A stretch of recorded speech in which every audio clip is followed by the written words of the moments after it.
You're listening to The Globalist, first broadcast on the 13th of February 2026 on Monocle Radio. The Globalist, in association with UBS.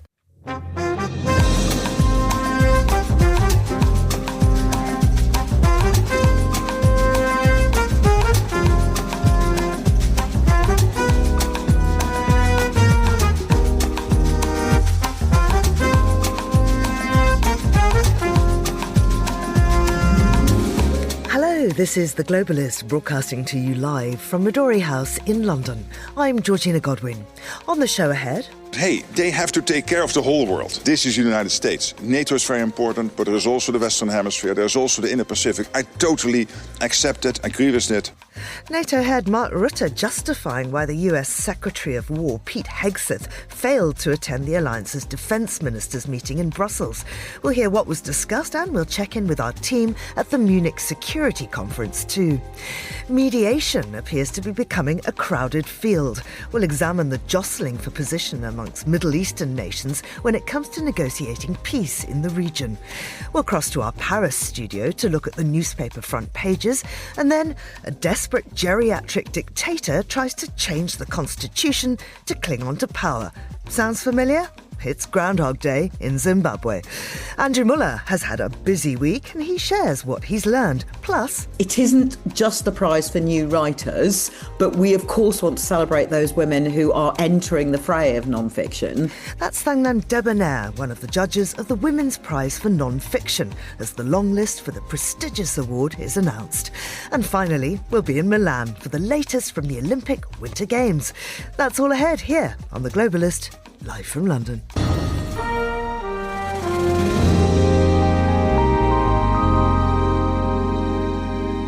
First, a look at what else is happening in the news. The opposition Bangladesh Nationalist Party has won a majority in the country's first election since mass protests toppled Sheikh Hasina, marking a dramatic political reset after years of authoritarian rule. In the US, Donald Trump has repealed the federal finding that greenhouse gases endanger human health, scrapping vehicle emission standards in the most sweeping climate policy rollback of his administration. And Australia's Conservative opposition has chosen Angus Taylor as its new leader, as the Liberal Party struggles to recover from a heavy election defeat and voter drift to the far right. Do stay tuned to Monocle Radio throughout the day for more on those stories. Now, the Munich Security Conference is opening against a tense European backdrop. After various launch events, including Monocle's gathering with Hitachi, attention now turns to today's main sessions, where expectations are building that European leaders will speak more plainly about the United States. That unease is already visible in Brussels. A NATO summit there wrapped out without US Defence Secretary Pete Hegseth present, adding momentum to discussions about how Europe shoulders more of its own security burden. Well, I'm joined now by Monocle's foreign editor Alexis Self and by Monocle's security correspondent Gorana Gurgic. Alexis is in Munich, Gorana is in Zurich. Thank you to both of you for joining us. Lex, what tone set the first gathering of the conference in Munich and what is the mood on the ground there? Good morning, Georgina. Yeah, I think the big question this year is how forthright the Europeans will be in their criticism of the Trump administration. You know, last year I was here when J.D. Vance's speech on the first morning completely set European heads spinning, and they never really stopped for the rest of the year. This has become, you know, in a rearming world, the kind of set-piece conference, and you know, top European leaders are here: Emmanuel Macron, Friedrich Merz, of course, Keir Starmer. But there's also a large US delegation. Now that's led by Secretary of State Marco Rubio. But there's also a large contingent of Democrats who are coming. And it's believed that some of them might encourage Europe to be a bit more outspoken in their criticism. So Rubio off to Munich, but of course a no-show from Hegseth at Nato, Gorana. How did Mark Rutte explain his absence? I mean, we heard a little clip of that at the top of the show. It seems like Rutte is constantly trying to... Is he a Trump whisperer? Is he trying to soothe the path? What is the rationale behind his attitude to his kowtowing, I would say, to America? Mark Rutte is always busy trying to find excuses for the Trump administration. And this time around, it is about also trying to package the message that was delivered not by the Secretary of Defense or the Secretary of War as of new, but by Elbridge Colby, who is Pentagon's policy chief, essentially saying that this is still a very constructive message, that the United States, of course, is very clear about what its priorities are, but trying to sort of dampen and kind of moderate that message to basically conclude that Colby ultimately delivered something that's more of a reassurance rather than a cause of alarm, even though the calls are and the messages are definitely those that are pointing in the direction of less U.S. involvement in all things NATO in terms of the posture and structure of U.S. forces in Europe and so on. So there's plenty of that's moving in the same direction that we actually heard from Pete Hegseth just last year, but maybe the tone was interpreted a little bit more constructive, given that there was this reference to a strong basis of working together and these sorts of things. But again, it is very much the same message that we've heard in the National Security Strategy of the United States published in December and the latest National Defense Strategy just from last month, that the United States won't be focusing on Europe, and not just that, but also that there are significant differences when it comes to some of these shared strategic foundations and views on the world. So what practical steps were discussed that would allow Europe to take greater responsibility for its own defence, Gorana? For instance, I'm thinking of Arctic Sentry in Greenland. This would be the prime example of trying to appease the Trump administration. So basically focusing now on the high north and really being serious about Europe's northern flank and not just eastern flank, which is, of course, the center of all of NATO's and European defense efforts and basically aid when it comes to everything that's been going on since the beginning of Russia's full-scale invasion. But beyond that, so beyond Arctic Sentry, beyond Eastern Sentry, which is, of course, also a way that NATO has been responding, or NATO Europe in particular has been responding to some of these questions that have been swirling around Trump administration's commitment. There are questions now over how much European states can actually share this burden or shift the burden completely. Will they be able to get from the promises to performance? We know that European Union in this regard is really important with all the plans that we've heard announced and that need to be delivered when it comes to technological and defense industrial base, when it comes to scaling up defense industries, supply chain integration, and then ultimately, once all these systems are in place, whether they will be deployable, whether Europeans will become more interoperable and less strategically dependent on the United States, which they currently are. So, Lex, I wonder how defense companies and security officials in Munich are responding to the political mood and the decisions that came out of that NATO meeting in Brussels. Yeah, I think that European defence companies and defence companies worldwide have benefited from the past year. Obviously, the spending bonanza. And then you've heard, I think the big thing in Europe is interoperability and more, Europe has put its money where its mouth is over the past year. But there's still some doubt over how easily these separate armed forces will work as one. And again, there was a meeting yesterday in Belgium about how Europe could compete economically with China and the US, become more economically dynamic. And a lot of the arguments behind that are the same as defense cooperation. How do we make this collection of states into one when it comes to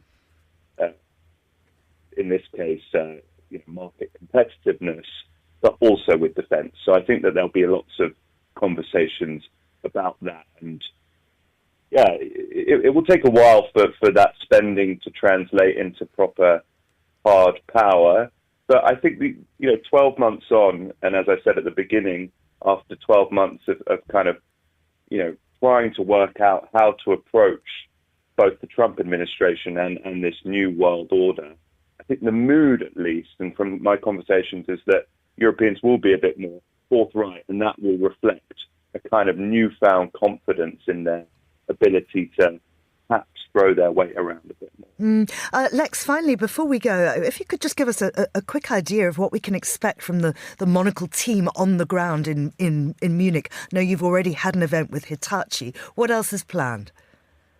Yeah, we had a great event last night, and there was a biggish team of Monocle peeps here yesterday. Quite a few of them are leaving this morning, and on the ground here now are me, Andrew Muller, and Anita Riotta, the foreign desk team. They'll be recording interviews, and Carlotta Rebello, our senior foreign correspondent, is here today. We'll be doing interviews with state and high-ranking military officials for the special edition of the podcast, and I'll be reporting for the website and the magazine. And then people, if you're not signed up to the Monocle Minute, do sign up right this moment, because we'll be putting out a special edition Munich Security Conference newsletter on Sunday afternoon. So it's not to be missed. Alexis, thank you very much indeed. That's Monocle's Alexis Self in Munich and Gorana Gergic in Zurich. And as he says, the Monocle Minute, go to monocleminute.com and it's completely free. It comes to your inbox every day. This is The Globalist.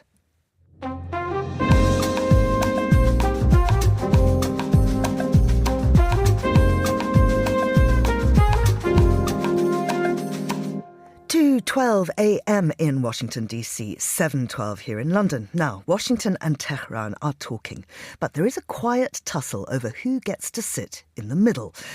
Egypt has stepped forward as a would-be mediator, joining Turkey, Oman, Qatar and others trying to keep lines open as tensions rise. Cairo says it's pushing for de-escalation, but critics argue these talks may be doing little more than buying time while both sides prepare for something worse. So what does mediation actually achieve here? And is diplomacy still shaping events or just slowing the countdown? Well, I'm joined from Istanbul by Ruth Michelson, a journalist and Middle East correspondent. Ruth, it's lovely to have you back on the show.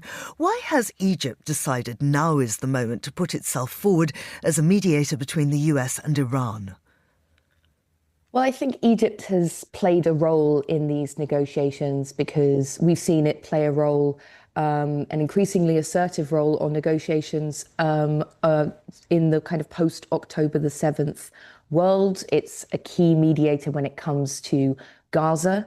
And so I think that, as this risks being a regional conflict between the US and Iran. Iran has made clear that it will retaliate if there are American strikes, and it could hit countries in the region.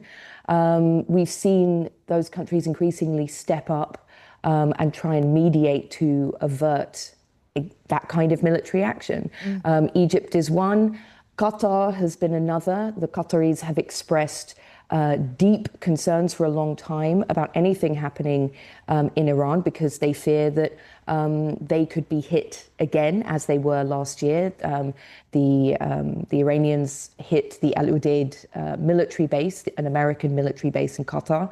There is now a security agreement between Qatar and the United States that treats all of Qatar as American territory. So another strike on Qatar, which is likely if the Iranians choose to retaliate against a potential US strike, that could be extremely risky in terms of forcing further retaliation and, again, the risk of regional war. This is something that Qatari diplomats have expressed extreme fear about when I've spoken to them about this. And we've also seen similar kinds of concerns expressed by Turkish officials. Turkey initially stepped up and tried to host the first round or the latest round of talks between Iranian and US officials here in Istanbul. And that was something where it was expected that there would be many more regional players joining. And then the talks were moved to Oman, which kept the focus narrow and focused on potential nuclear deal, which is very much what the Iranians want. The Americans are looking to expand it, but from the Iranian side, they want the deal or potential deal to remain very narrow in focus and just look at their nuclear enrichment program. Now, we've talked about a number of countries in this mediation space. Does it matter who gets to play the role? I think it does in terms of the trust from both sides and the format of the talks. So what Turkey was proposing, if the talks were here, was that you would have a kind of initial track of US and Iranian officials very narrowly focused on this nuclear deal. And then you would have other countries in the region who could potentially bring their own set of aims and concerns to the talks, which could include things like Iran's ballistic missile program, which the Iranians have said is a red line. They absolutely refuse to discuss it, despite the pressure that we've seen, for example, from the Israeli Prime Minister Benjamin Netanyahu, who said before meeting Trump earlier this week, he wants to see these talks expanded to include the ballistic missile program, which could risk the talks falling apart at all. So the fact that the Omanis then stepped up and the talks were held in Oman, firstly, it meant that they were much more limited in scope. It meant that they happened more behind closed doors. It wasn't happening in the same kind of open setting where you might have, let's just say, pesky journalists like me wandering around the edge trying to look for details. And then, it has an impact, that format, and because of who's mediating, it has an impact on the format, and that's potentially going to have quite a big impact on the outcome, because Iran has tried to make clear that they will only accept this very narrow scope, and so it gives an opportunity to secure a much narrower deal, but it doesn't entirely avert the possibility of military action. The Israelis have said earlier this week that even if there is a deal on Iran's nuclear program, they could decide independently to strike Iran's ballistic missiles on their own, or even Iran's air defences as they did last year. Ruth, thank you very much indeed. That's Ruth Michelson in Istanbul. Now, still to come on the programme. We learned that the fifth column of woke subversive communists destroying America from within were really kicking it up a notch. Andrew Muller reflects on the week. This is The Globalist. Craft is a matter of perspective, a unique outlook, an obsessive attention to detail. With UBS's Chief Investment Office Houseview, we're focused on identifying the latest investment opportunities and market risks to help you achieve your financial goals, so you get the big picture broken down into thought-provoking insights. Delivered daily and curated by over 200 globally connected, locally active analysts. UBS. Banking is our craft.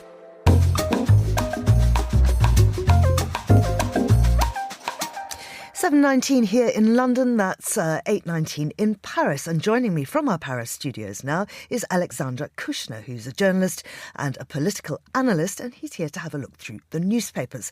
Alexandra, good morning to you. And we are going to start with Le Monde, which says in French politics, it's already 2027. Tell us more. Good morning. Well, it's only been a week since French Parliament finally passed a budget, yippee. And municipal elections are actually scheduled mid-March, but for French politicians, 2027 has already started. All fixated on next year's presidential elections, parties are trying to get information while candidates have started coming forward.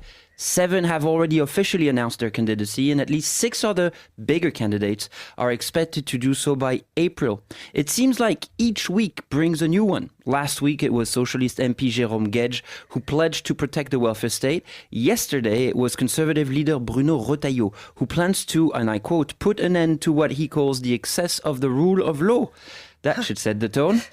Meanwhile, the extreme right-wing leader Marine Le Pen will know on the 7th of July whether or not she will be able to run for president. That's when the court will deliver its verdict on her appeal trial.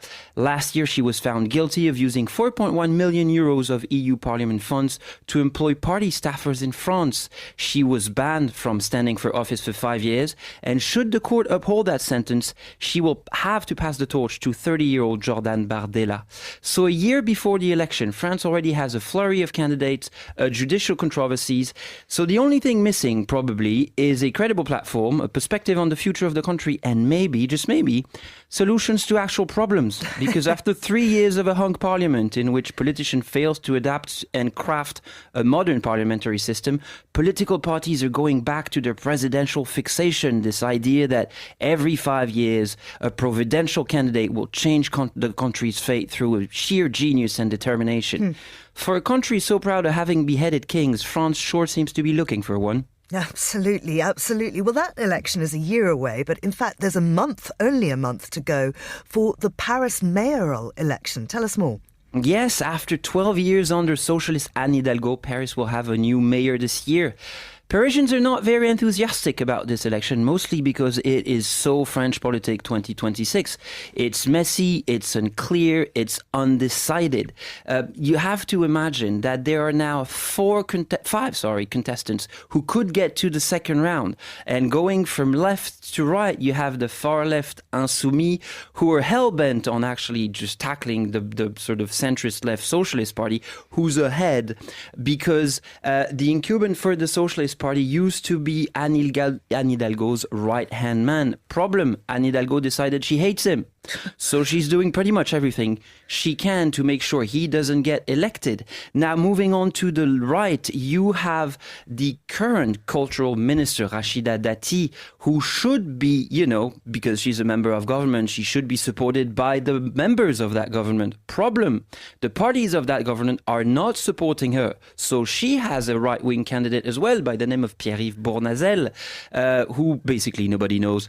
And then you get on the far right, you have 2 candidates, one of whom is actually the girlfriend of Éric Zemmour, and she's making strides in the poll for the first time since ever. They could be a far-right contestant in the second round.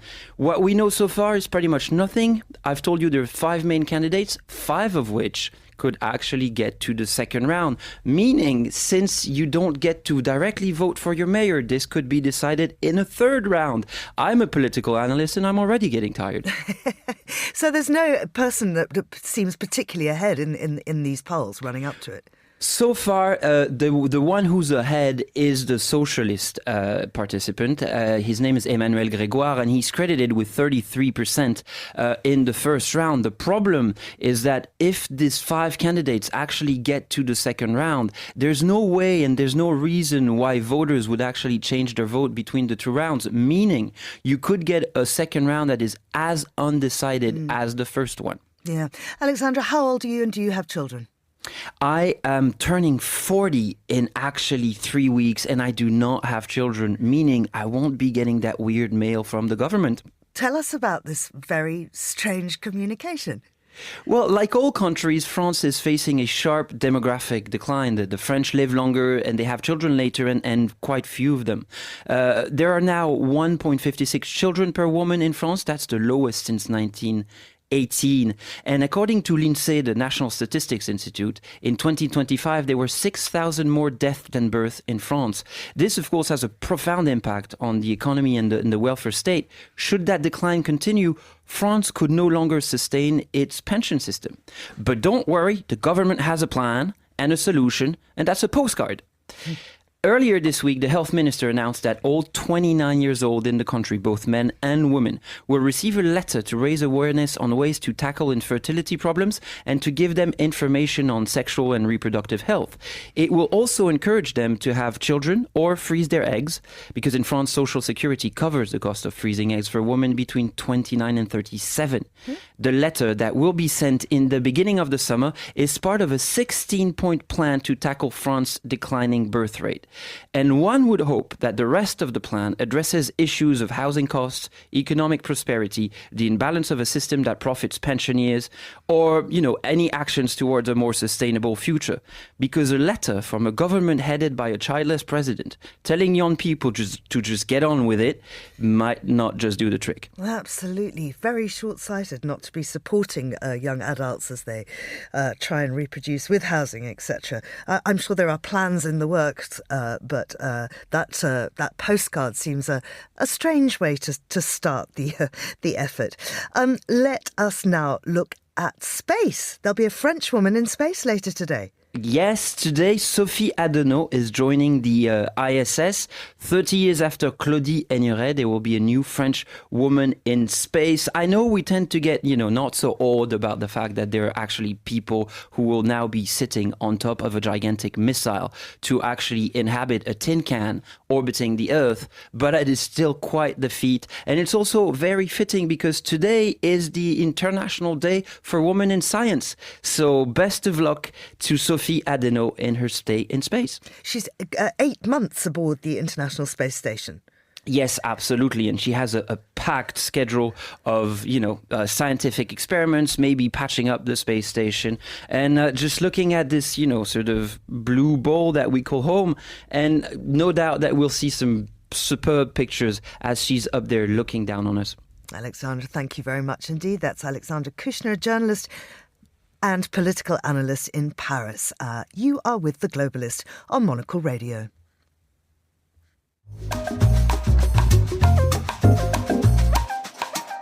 Now, here's what else we're keeping an eye on today. The opposition Bangladesh Nationalist Party has secured a parliamentary majority in a landmark election that followed student-led protests, ending 15 years of rule by Sheikh Hasina. The result caps a stunning turnaround for BNP leader Tariq Rahman, who spent years in self-imposed exile in London and comes after an uprising in which as many as 1,400 protesters were killed. President Donald Trump has moved to repeal the Obama-era finding that greenhouse gas emissions threaten public health, effectively dismantling the legal basis for federal climate regulations of vehicles.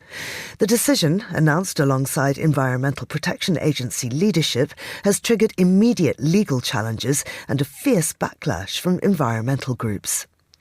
And Australia's Liberal Party has elected Angus Taylor as leader, defeating Susan Ley as Conservatives confront their worst polling position in decades.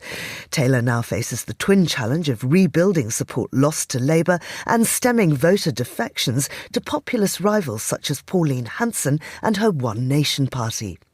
This is The Globalist. Stay tuned.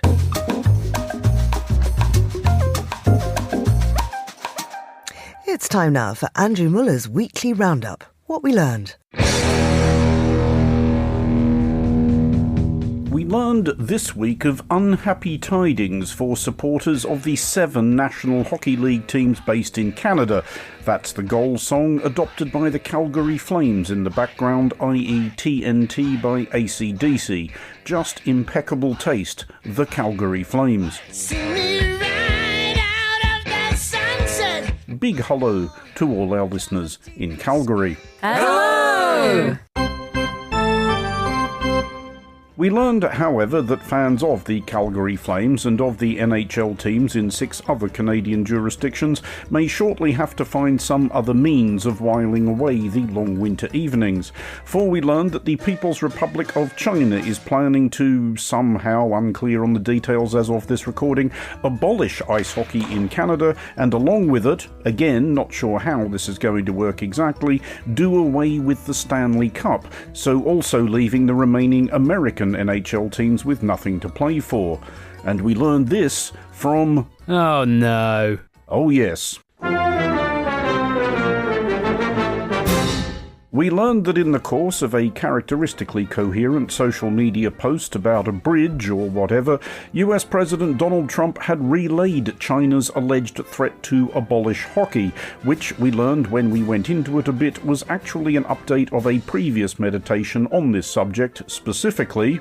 I know China very well. I know President Xi is a friend of mine. I know him very well, but that's a big hurdle to go over when you get Canada. The first thing they're going to do is say you're not allowed to play ice hockey anymore. That's not good. So we learned basically that if any Canadian NHL team does want to break that 33-year Stanley Cup drought north of the border, they'd better get their skates on? Is that anything? But we learned that even red, white and blue-blooded all-American winter athletes were not safe, especially if they insisted on actually exercising those First Amendment freedoms that seething Trumpists are forever loudly defending. We learned this from the response to US freestyle skier Hunter Hess, who was one of several American competitors at the ongoing Winter Olympics in Milan and vicinity, expressing ambivalence about the flag on their jacket in what we shall refer to as the circumstances. It brings up mixed emotions to represent the U.S. right now, I think.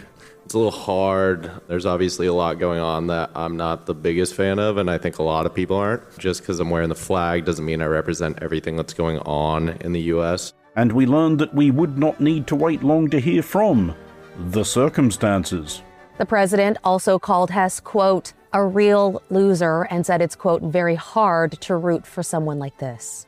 Quite right, and we can surely all agree that expressing discomfort with the spectacle of masked goons employed by the state shooting citizens dead in the street is a much worse portrayal of your own country on the international stage than, to pluck a completely random example out of thin air, publicly taking the word of the president of Russia over that of your own country's intelligence services. But we learned that the fifth column of woke subversive communists destroying America from within were really kicking it up a notch.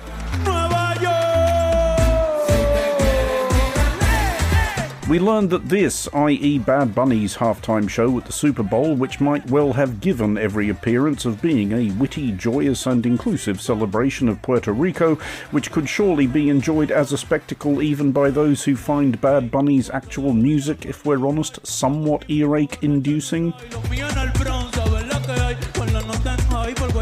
Alright, was in fact not that, but basically the first shots of the Puerto Rican-American War of 2026, and we learned this from Fox News yelper and man of whom it is hard to know whether it would be worse if he believed any of this horseshit or didn't, Jesse Waters. Especially when it feels like the NFL is just using it as a marketing ploy to recruit Latin American audience on the heels of Latin America invading this country. 20 million pouring in, and that's what you see.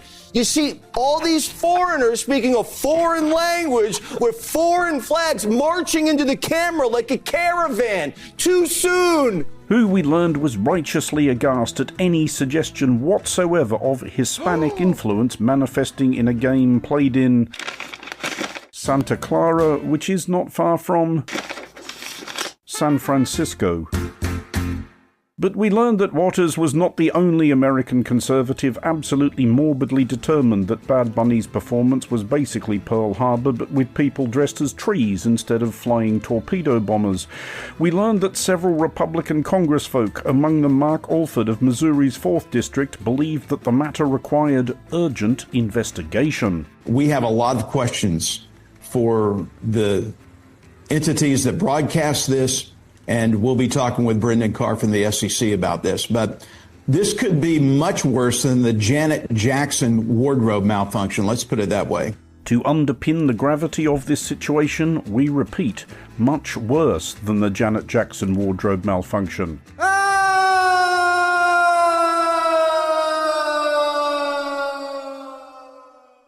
Well, quite. And we learned that one of Congressman Alford's colleagues, the amusingly named Andy Ogles of the Tennessee 5th, believed matters may be even more serious than much worse than the Janet Jackson wardrobe malfunction. We learned this from a letter he sent, an excerpt of which will now be intoned with due solemnity by Monocle's Sanity and Normality Desk Chief, Fernando Augusto Pacheco.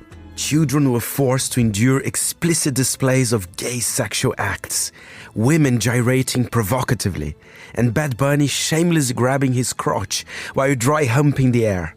And if that weren't outrageous enough, the performance's lyrics openly glorified sodomy and countless other unspeakable depravities. It would, of course, be even more serious if any of this was true. For Monocle Radio, I'm Andrew Muller.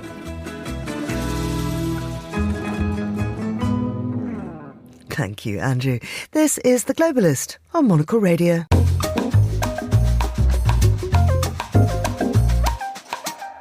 It is 9:35 in Harare, 8:35 in Zurich. Well, let's turn to Zimbabwe, where President Emmerson Mnangagwa, now 83, is backing proposed constitutional changes that could keep him in power until 2030.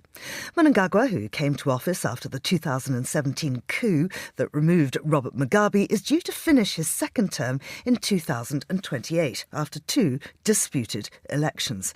Well, Cabinet has now approved draft legislation that would extend presidential terms and shift the choice of president from a public vote to Parliament, reopening deep questions about constitutional limits, political stability and the risk of unrest, sharpened further by the recent death of an outspoken critic, Blessed Bombshell Geza. Well, I'm joined now by Brendan von Essen, who's an analyst for Africa Risk Consulting. Brendan, many thanks for coming back on the show. Can you tell us exactly what's being proposed to keep Mnangagwa in power until 2030 and why this is happening now? Yes, hi Georgina, and thanks again for having me.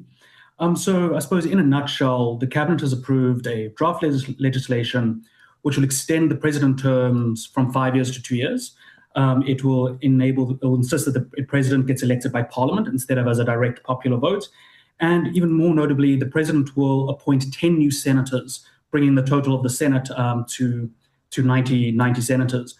All of this both extends Mnangagwa's time in power, but also deepens the actual power he has. And the reason he's doing this is obviously Zim's constitutional elections are around the corner in 2028.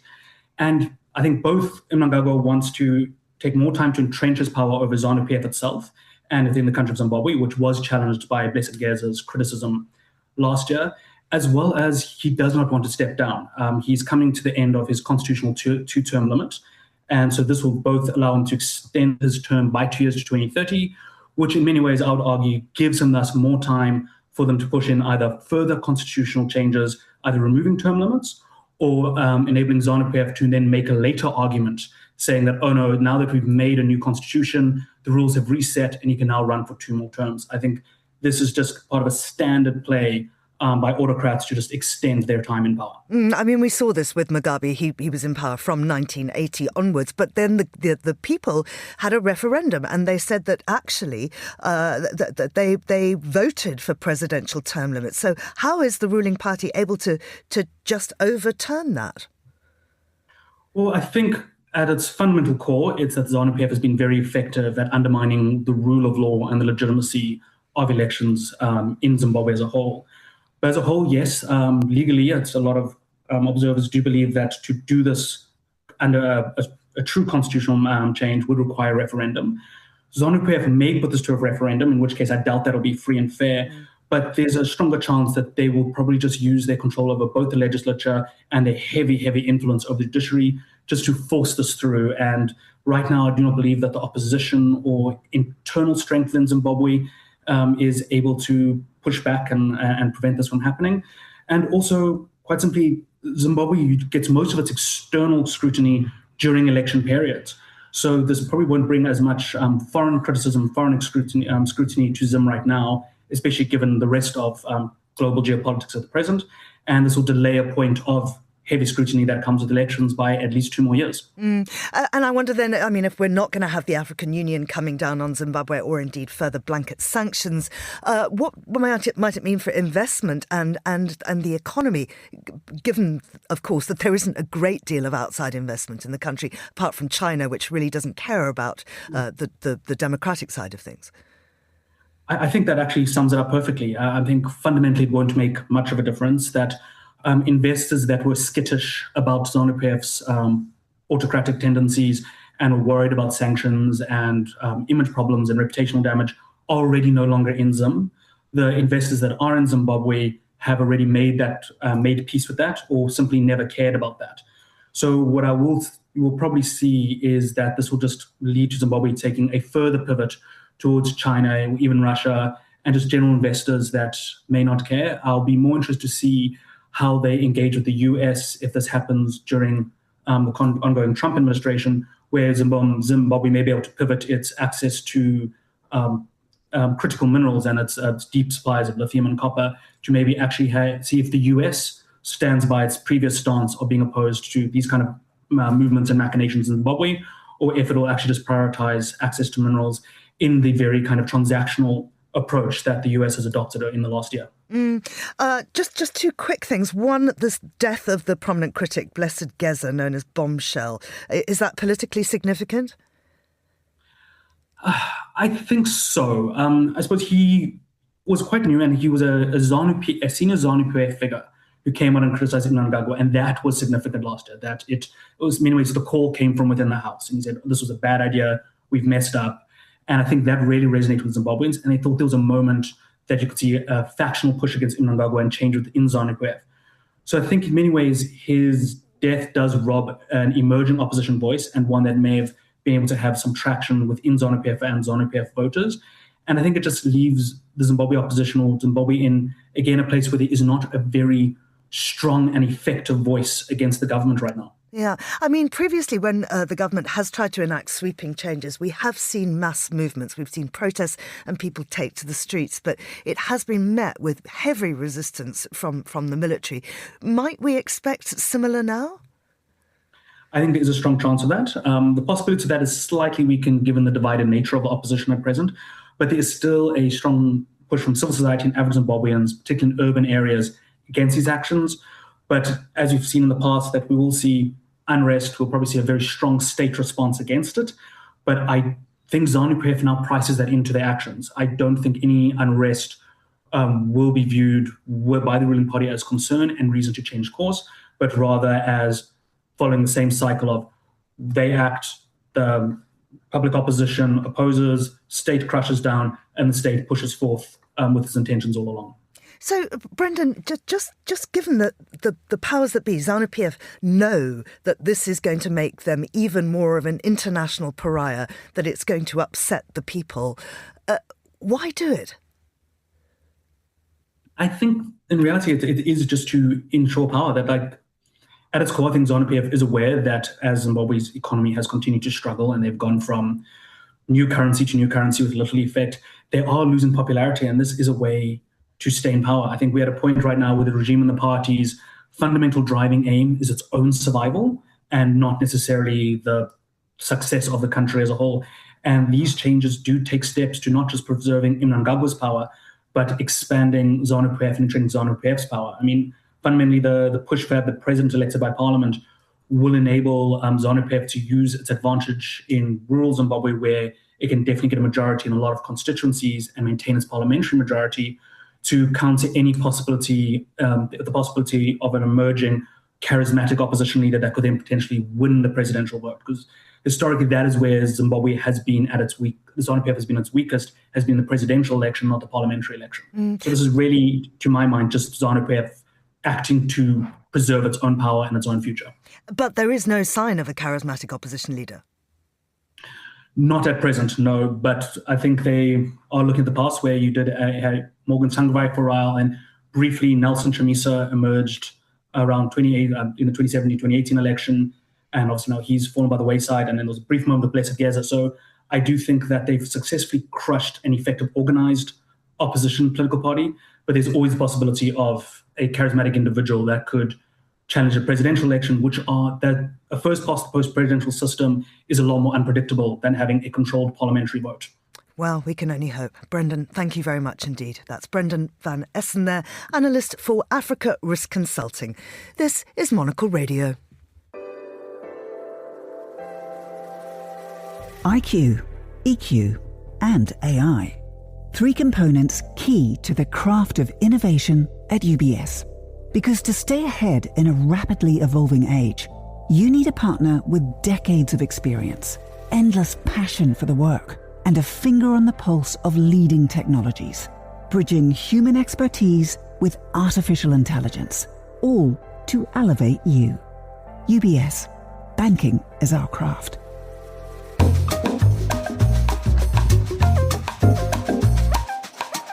The long list for the 2026 Women Prize for Non-Fiction has been announced. 16 titles make the cut before the process for the shortlist begins.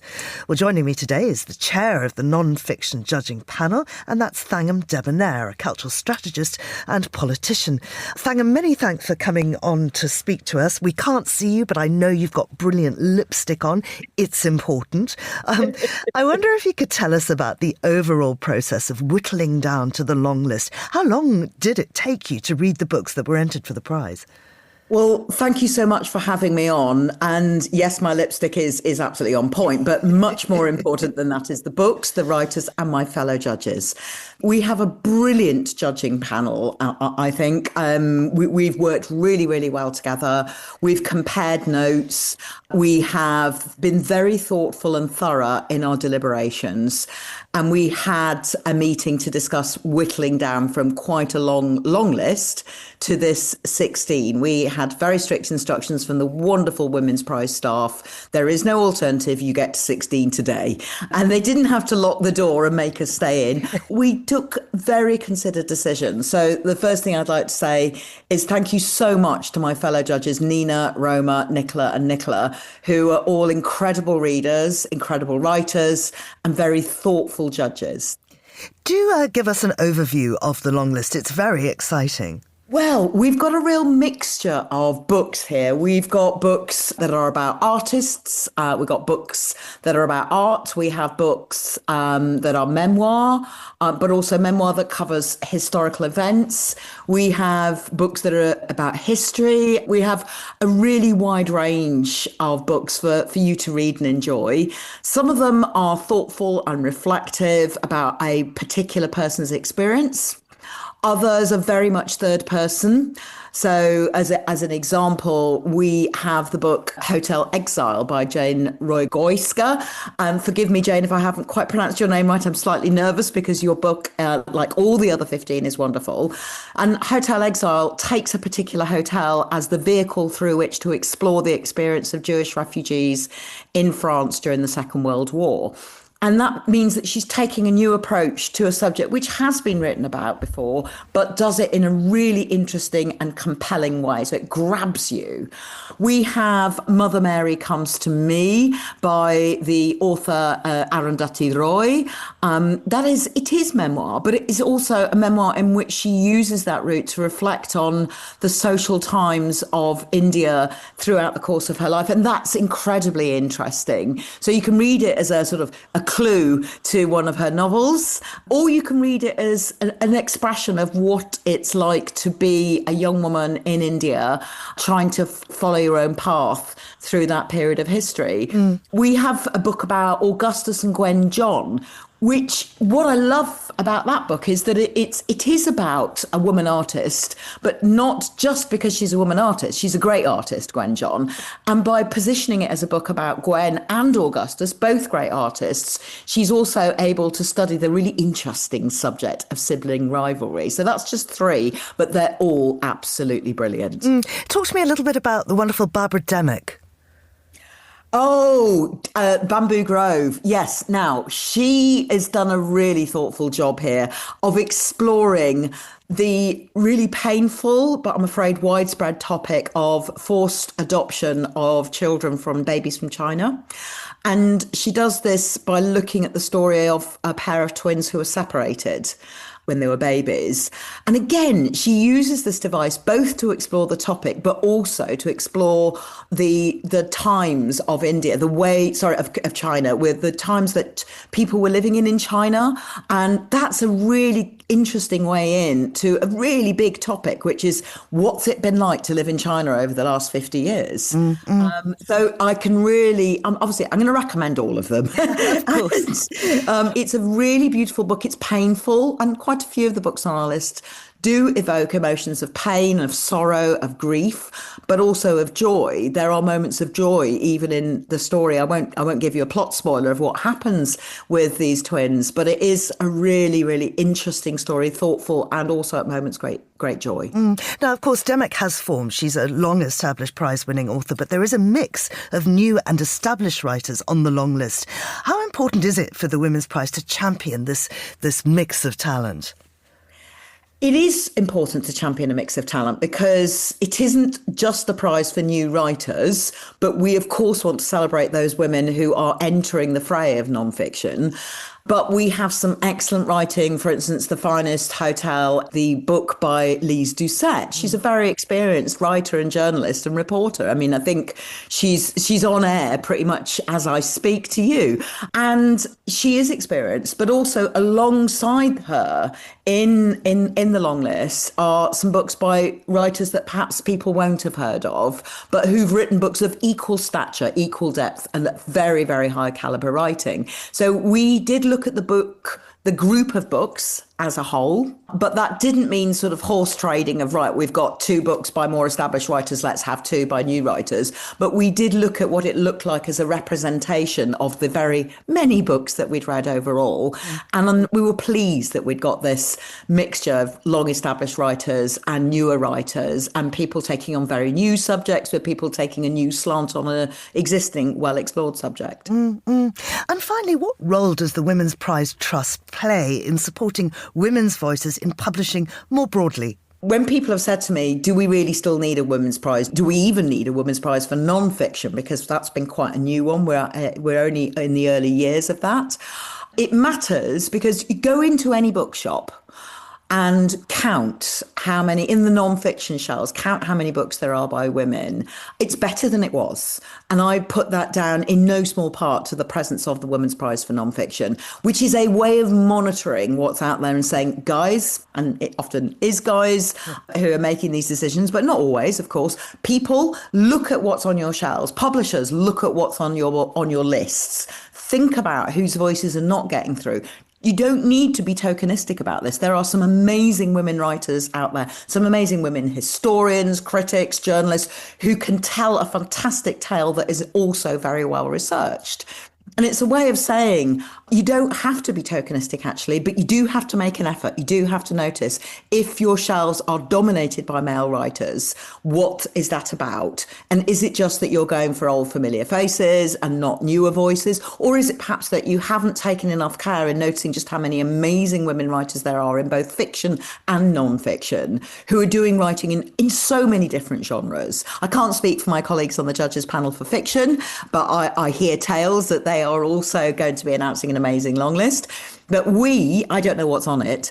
We've kept a sort of wall between us. We don't share. But on the non-fiction list, I've already started to see some of those books on the shelves in bookshops. I really hope that seeing the 16 publicly announced will give that a boost and encourage booksellers and publishers to look at their list, to look at what's on the shelves and think, who's missing? Who else could we be commissioning, putting on our shelves, promoting, asking to come and give book talks?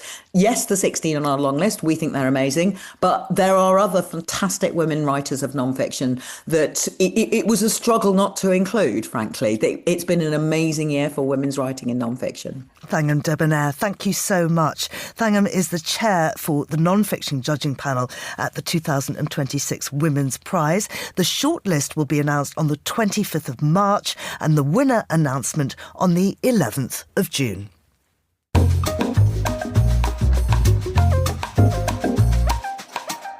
This is The Globalist, and finally on today's show we head to Milan, where our team is covering the Winter Olympic Games. So I'm joined now by Monocle's Europe Editor-at-Large, Ed Stocker, and Monocle's Deputy Head of Radio, Tom Webb. I understand the two of you are going to bid a fond and emotional goodbye today. Tom?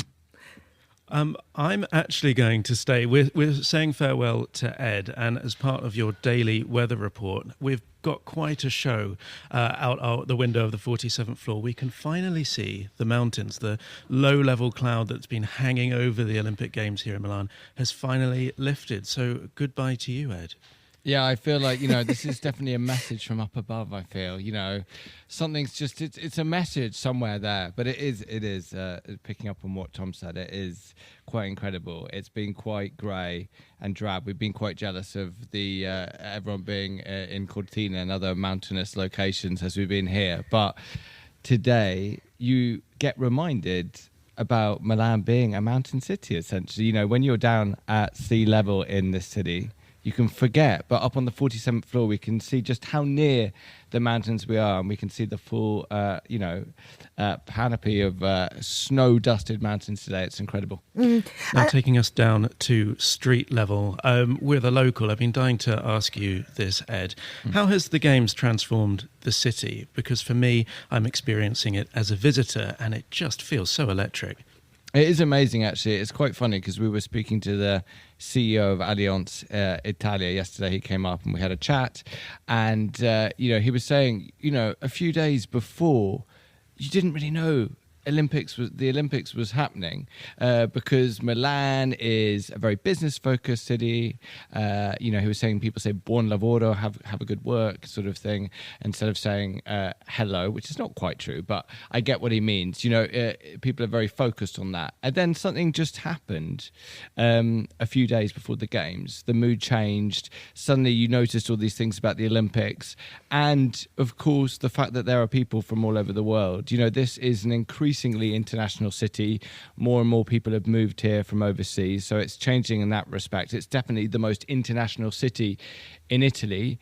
But then in terms of sort of a big, crowd from overseas coming here, I guess that tends to happen for the design fair in April. And so we're seeing it again with this, a different crowd, a sports crowd. But we've just seen, it's been amazing to see very enthusiastic, pumped people from all over, from the Netherlands to Canada, who are coming to support their teams. And I think another interesting thing is with all the sporting events that are happening, obviously right here in Milan, we've had the speed skating, we've got the ice hockey, other ice dancing and things like that. I know you were there, Tom. But there's also a range of other events. There's so much happening. There's dinners, there's exhibitions, there's loads of things to check out. Other brands also getting involved. We might be going to an event later today from Nike, who's relaunching its outdoor brand in a great space called Spazio Maiocchi that's normally often used for Design Week. Tom, what's been your feeling? Because I know you've been rushing around. You've managed to pack a lot in. You even saw the quad god, who we talked about on the radio yesterday in practice. Tell us about that. Such an honour. Yeah, the feeling that I've been getting from the city is such a positive one. Although we're wedded to the 47th floor here in Allianz Tower, I've been out and about. I've been with the mayor's office, yes, Milano partners. I've been asking them about their reaction to the games, if they think it's going well, and they just can't believe how smoothly it's going. They did tell me their big worry was the opening ceremony, and they just can't believe that they pulled it off so immaculately, something they're very proud about. It is a difficult winter games. It's not very accessible. There's a high price point. Most of the tickets are sold out. But if you are lucky, you can go to some of the practices and the rehearsals. Steph, the sound manager opposite me, we managed to get €30 tickets to watch the men's figure skating, all 24 of them, packed in half the stadium because they didn't staff it. And we did see the quad god. And that is, of course, Ilya Malinin for the United States. And he did his backflip. We didn't think he was going to do it, but he did his backflip, which is something that has been banned from the Olympic Games in the past. You can do it now. I recorded the moment. You can't see it, but you can hear it.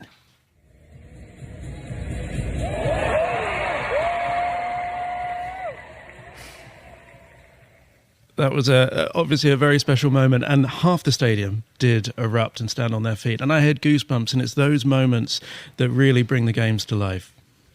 Ed, you've had your own experiences, and you talk about going out to Nike, talk about going to hockey. What's been your highlight? I mean, actually, if I'm going to be honest, if I'm allowed to say it, it's been hosting the show for a week. It's been amazing because, I'll tell you why, Tom, living here, it's like I said before, it's a principal city in Italy. It's getting ever more international, but at the same time, it's a kind of small, manageable size. And if you do live here for a while, you get to know a lot of people here in the creative industries and elsewhere. And so it's been nice getting a lot of people that I know a bit, that I see sometimes socially, that I've interviewed in the past back on the radio, and sort of, just getting together a really interesting collection of people for the radio. So it's been great. I think we should maybe do a Monocle in Milan more often. Why keep it to the Olympics? Let's make it a regular thing. It is going to be regular. We're continuing next week with Andrew Miller as the host. We have a really packed show for your final show today, coming up in just over an hour's time, including the Finnish Snowboard Association. And let's be honest, Finland haven't been having the best games. We are going to be talking more about it on the briefing. Tyler is joining to do a 5-ring bounce around 5 correspondents and the soft power of the nations. He will be representing Canada. Ed, are you going to represent Italy? It looks like I'm going to be representing Italy. I wanted to talk about Great Britain's medal woes, the fact that they haven't won, but there is a chance in the skeleton later this evening that they will do. So maybe I'll talk about Italy and Britain. I'll combine the two. Listen to Monocle in Milan in the next hour and the briefing at midday UK time. It's back to you, Georgina. Many thanks there to Tom Webb and to Ed Stocker. And just a reminder, of course, that Monocle in Milan is every weekday, and that's at 9 London time. That's all for today's programme. Thanks to our producers, Angelica Jobson, Chris Chermak and Hassan Anderson. Our researcher, Annalise Maynard, and our studio manager, Christy O'Grady, with editing assistance from Steph Chungu and Elliot Greenfield. As I say, Monocle in Milan coming up live at 9 a.m. London time, the briefing live at midday in London, and the Globalist will return at the same time on Monday. I'm Georgina Godwin. Thank you for listening.